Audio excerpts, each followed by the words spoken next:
And do you know what? There's been so many good talking points this week, so we're going to get stuck into quite a few of those. Let's start off with the Player of the Year nominations and the Young Player of the Year nominations, guys. So I'm going to read these out. First of all, for the Player of the Year, Kevin De Bruyne, David Silva, Leroy Sané, Mo Salah, Harry Kane and David De Gea. And for the Young Player of the Year, where you must be 23 or under at the start of the season, Harry Kane and Leroy Sané in there as well, Raheem Sterling, Ederson, Marcus Rashford and Ryan Sessegnon. And I think that's where we should begin, really, guys, because Ryan Sessegnon has been nominated for the Young Player of the Year award. He's the first non-top flight player ever to be nominated, Chris, and he's been amazing, hasn't he? Yeah, and an outside chance of going to the World Cup? Probably not, but he's been fantastic this season, scored goals from that left-back position. But what is Harry Kane doing in there? He's 28. He's young. He was 23 at the start. Apparently, they have to be 23 at the start of the season, which he was. It's ridiculous. I mean, he's, you know... And he's 20... I mean, he claims everything, doesn't he, Chris? He does, and he has to win it, doesn't he, Harry Kane, the young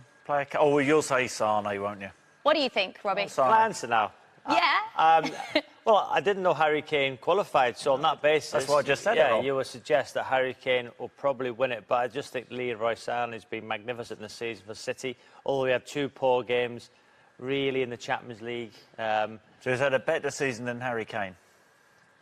It's a good question, Christopher. Just a yes or no. I'd vote for Leroy Sané. You would? But I think Harry Kane will win it.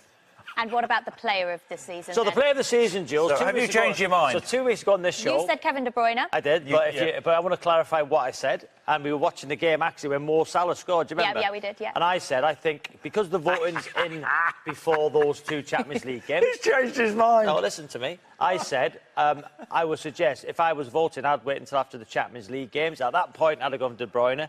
After the two Champions League games, which I clarified I would vote, I would go for Mo Salah, because I thought his impact in those two games was far better than Kevin De Bruyne. Is that... So I would have... at this minute now, I would go Mo Salah. Is that because, Robbie, is that because Mo Salah now has the chance to win the Champions League?